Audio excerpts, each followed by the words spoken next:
Welcome back. In this mini lecture, I want to start off by talking about this notion of fragmented Germany that you see in your notes.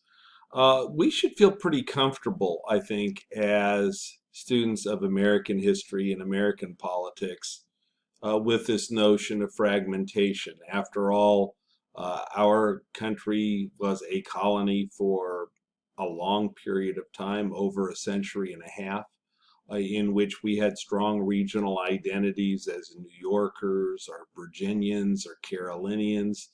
So certainly this notion that Germans would think of themselves perhaps as Bavarians probably shouldn't seem any more absurd than before the Civil War, someone like Robert E. Lee seeing himself primarily as a Virginian rather than as an American. There were several attempts to unify the German states, and I'll talk a little bit about them. But the overall concept that I want you to remember here is that for the vast majority of its history, we have a nation, a group of Germanic peoples who have multiple states. Even think about the Cold War, right? Even during the Cold War, Germany was divided or fragmented into an East Germany that was dominated by the Soviet Union, authoritarian rule, and a West Germany that was strongly influenced by the Allies, who in essence set up their political system and who bankrolled them and helped them on the road to economic recovery with things like the Marshall Plan that I will mention later on. So Roskin begins this historical discussion in the chapter by discussing the first Germanic unification. Sometimes this is called the First Reich. You should know for exam purposes that Charlemagne was the king that in the year 800 created the Holy Roman Empire, although Roskin leaves out some things. The unification of this empire did not last very long. Charlemagne died in 1814, and his empire very quickly was fragmented into three parts. Louis the German acquired most of what today we call Germany. Charles the Bald, most of what today we call France, and Lothair much of the middle. He also fails to discuss the attempt to revive the empire, minus France, which had already pretty much achieved semi-autonomous state, some would even say autonomous, under Otto the Great from 936 to 973. So even as early as the late 10th century, the notion of France was distinct from what today we would call Germany. The key point that Roskin tries to get across, and I do believe he is correct, is that the Holy Roman Empire really wasn't much of an empire at all. It was a collection of political entities with the emperor as a mere figurehead. And so Roskin doesn't talk about this, but I want you to think about it. I've introduced three countries and three very different reactions to what I called feudalism. Remember, feudalism was a political system in which the nobility, the aristocrats, are in kind of a political balance with the monarchy or the emperor, king, whatever label you want to use for the executive. And in all three countries, this struggle between the executive, the king and or emperor, and the nobility was resolved very differently. In Britain, there was a very long-lasting power balancing between the monarch and the nobility, with the monarch very slowly losing power to where eventually, over several centuries, Britain became a constitutional monarchy. In France, the exact opposite happened. Because of the Hundred Years' War, which I talked about earlier, there was a need for a large standing army for the king. Political power became centralized very early in France, and we called that absolutism, and that lasted until the French Revolution, at which point France became a political schizophrenic, moving between very extreme democratic states and then pushing back to authoritarianism, back and forth and back and forth. In what today we call Germany, the nobility quickly dominated the emperor and created this network of fragmented states. And certainly this notion of regionalism, very, very important in Germany, just as the history of regionalism was so important in the United States, that even after we created a unified state, the Constitutional Convention of 1787, keep in mind that that regional identity remains strong in the United States. We ended up with the deadliest conflict anywhere in the world from 1815, the end of the Napoleonic Wars, until 1914, when World War I began.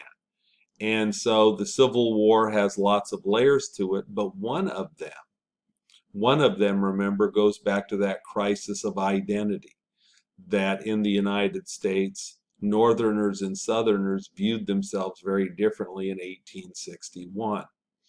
One of the reasons that Germany is federal today is there still are these regional identities. Germany, for example, has a very Catholic South, a very Protestant North.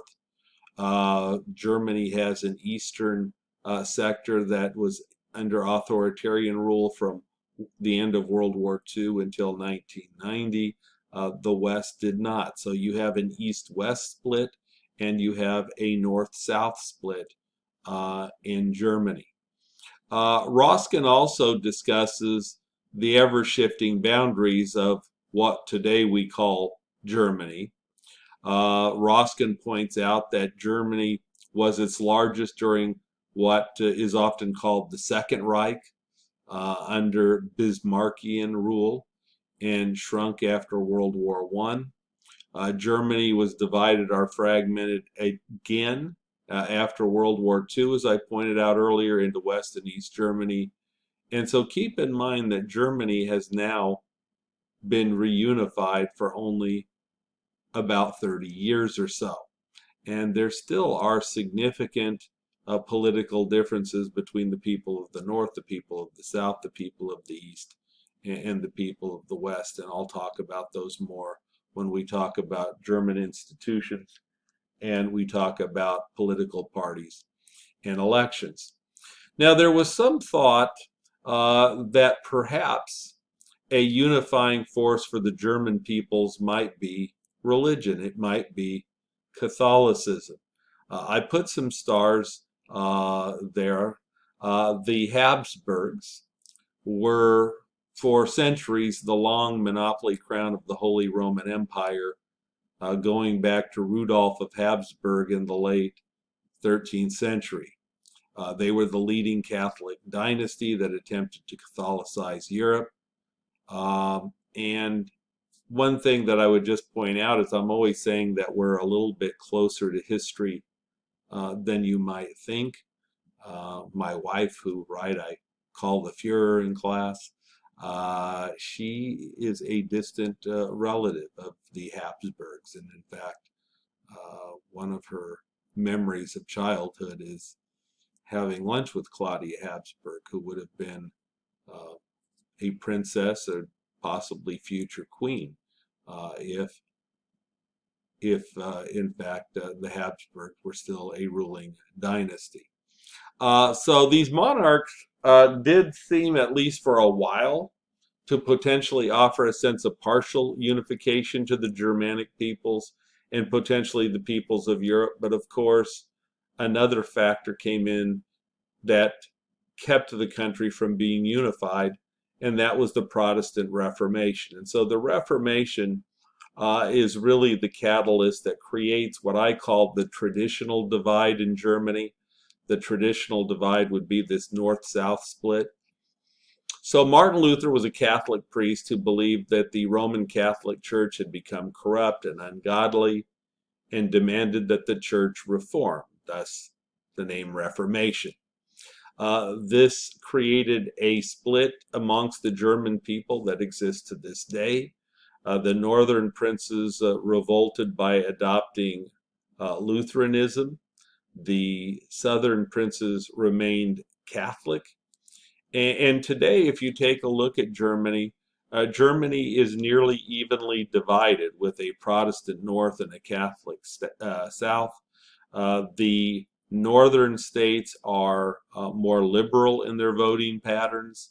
The southern Catholic states are much more conservative in their voting patterns. And so even though people think about the Reformation, the wars of the Reformation, certainly there were several religious wars in Europe. The only one that I will ask on the exam is the 30 Years' War, which lasted 30 years from 1618 to 1648. This war, until the 20th century, until World War I, this was the worst war in human history. The war was devastating to the German states. Germany lost about a third of its population because of these wars. The wars were devastating because religious wars are about values. Wars are fought over two distinct things. One are interests. These may be boundary lines on a map or money. Interests are fairly easily negotiable because they are external to the actors themselves. Religious wars are particularly devastating because they are about who you are. If you are having a war over whether you are practicing the true religion or not, you cannot easily negotiate that. So religious wars tend to be more intense, and usually the way these wars end are they are so devastating to both parties that they essentially give up on the war. Now keep in mind that the 30 Years' War is also the war that I mentioned earlier, where the French go from traditional kind of medieval thinking. The French begin the war backing the Catholic states as a Catholic state, and then the French come up with this notion of national interest.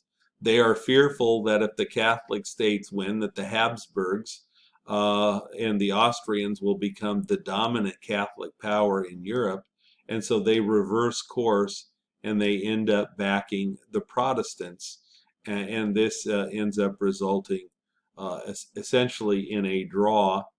In the Treaty of Westphalia in 1648, which ended this war, confirmed that the religion of a state would be determined by whoever was the leader of that state. And so the northern princes were Protestant, so the northern German states became Protestant states. The southern German states were dominated by Catholic leaders, so those states became Catholic.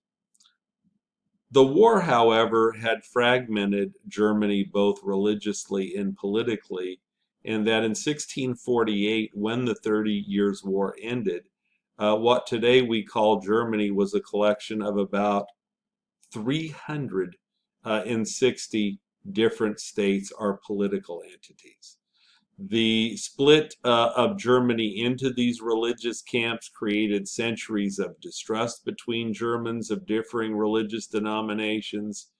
And I believe that, again, one of the causes of federalism is the fact that you, in federalism, have a political system in which you can allow the state some autonomy and the ability to do things differently. So, for example, for many years in Bavaria, the most conservative Catholic state in southern Germany, they would prominently display crosses or crucifixes in their classroom, something you would never see in the northern states.